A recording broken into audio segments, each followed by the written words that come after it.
বৌদি কি করছে একা একা বসে? এই বসে বসে গা হাত পায়ে একটু ক্রিম মাখছি। তা বৌদি দাদা বাড়িতে নেই? না গো ঠাকুরপো, ও থানার বড় বাবু, বাড়িতে থাকলে হবে? এই সুযোগ। বৌদি আমার না তোমায় খুব ভালো লাগে। কি বলছো? আমার না তোমাকে অনেকদিন ধরে পছন্দ। তাহলে বৌদি চলো ঘরের ভেতরে গিয়ে কথা বলি। হ্যাঁ চলো।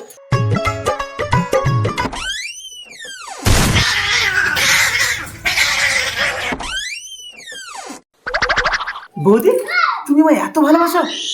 আরে না না ঠাকুরপো, মনে আছে তুমি আমার বোনের সাথে খারাপ ব্যবহার করেছিলে, তারই প্রতিশোধ এটা। ও তুমি ওই শিলার দিদি? তা বৌদি এটা আবার কেমন প্রতিশোধ?